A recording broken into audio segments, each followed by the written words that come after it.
What up, what up? It's your boy Big Vern. Welcome to App Stupid. We are in season 7. That's right. Who would have thought? 1,300 episodes and still rolling. The fastest growing channel on these YouTube streets. We get it in for college basketball, to college football. We also talk some pro football and some pro basketball, giving you intakes and also giving you some game things you might not have known.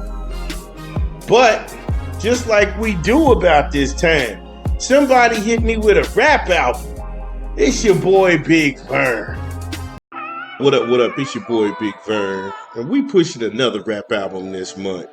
Light Years, Nas and DJ Premier. In stores now. Get it where you legally consume music, whether it's Apple Music, Google Play, or Spotify. My personal favorite on the track is My Life Is Real. Ooh. Yeah, My Life Is Real. Get Ready. Get Ready is dope. That backspin they put in there, New York State of Mind Part 3 to Billy Joe. Oh my God. If you would have told me in 2025, we would have been still talking about a Nas album. Come on. Madman. Writers is really a salute to the graffiti artists of yesteryear and right now.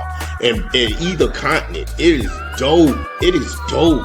Son, Young Kings, it's time. My story, your story. AZ and Nas still got it.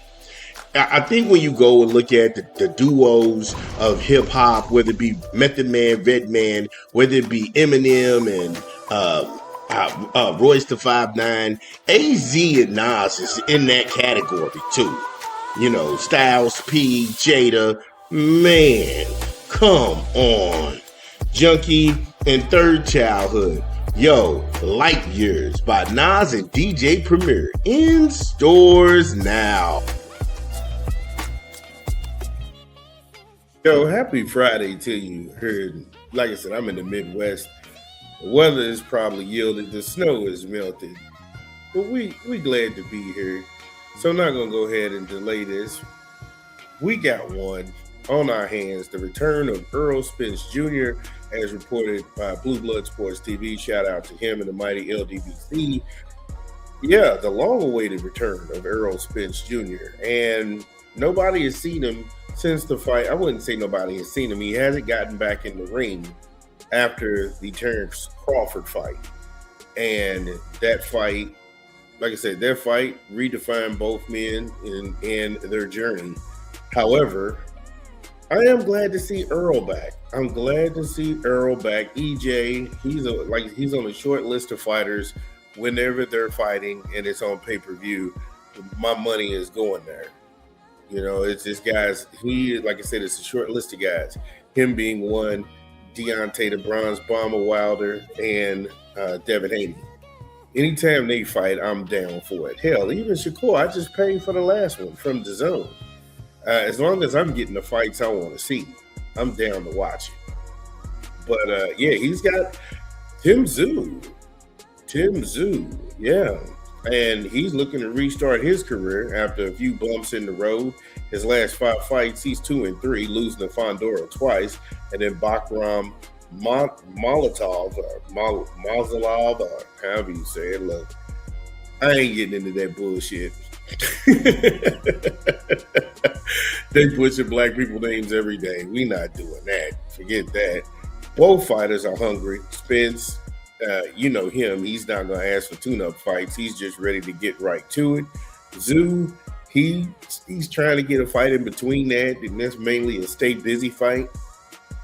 And if you're trying to do that, you don't want to take any damage.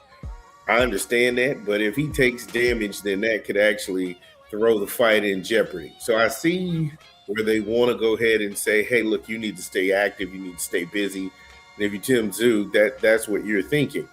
But Earl is like, nah, I'm good. We'll fight. I'll fight it like that. Now, you know, we're looking at the tail of the tape.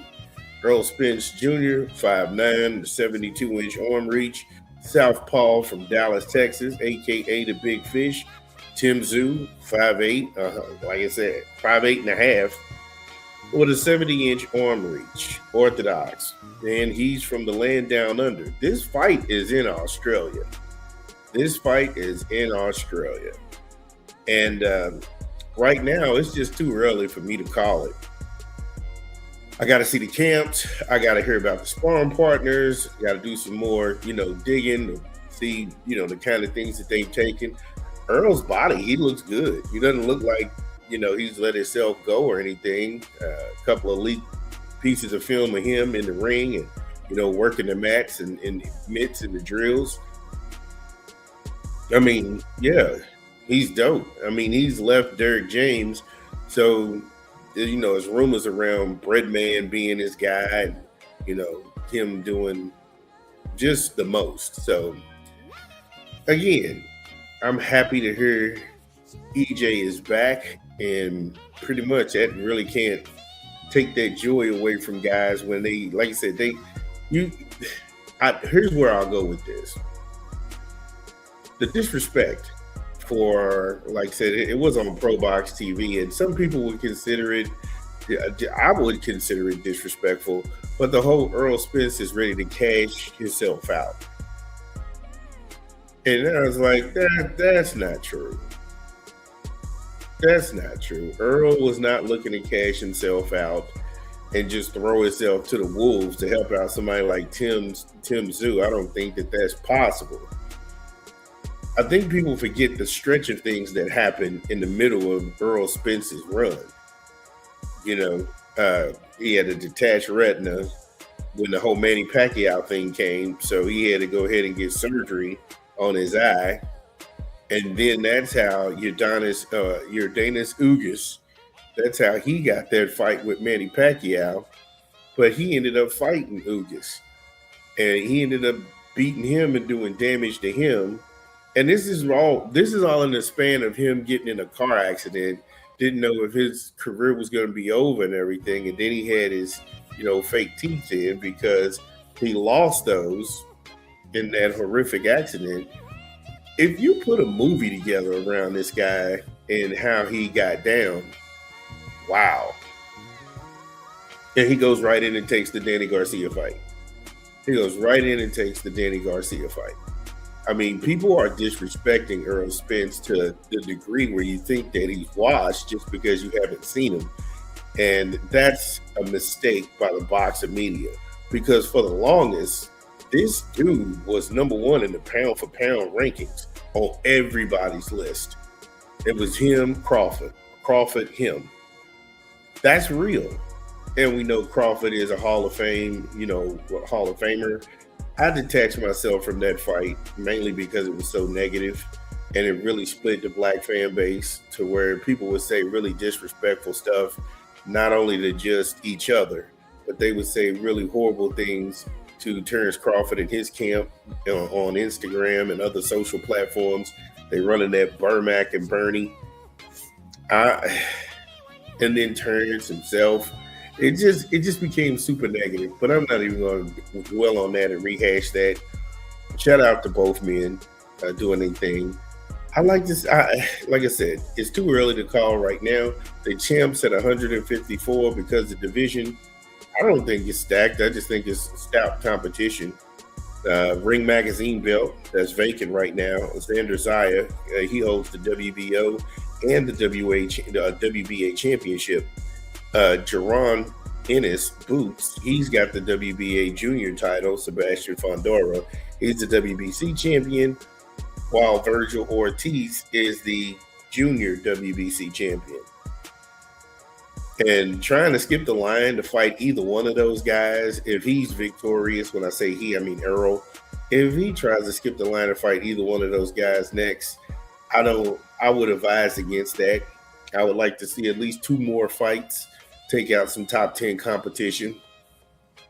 I think this is a fight that'll show people, where he is in his boxing journey and his road to get back to himself. So congratulations to him. Congratulations to Tim Tszyu for taking the fight. And we can't wait to see it. If you got anything else to throw in on this, let me know. It's your boy Big Vern. Yeah, it's your boy Big Vern. Y'all know the drill. Get in the comments whether you agree or disagree. Let me know what's going down. It's your boy Big Vern. We'll be back. We'll be back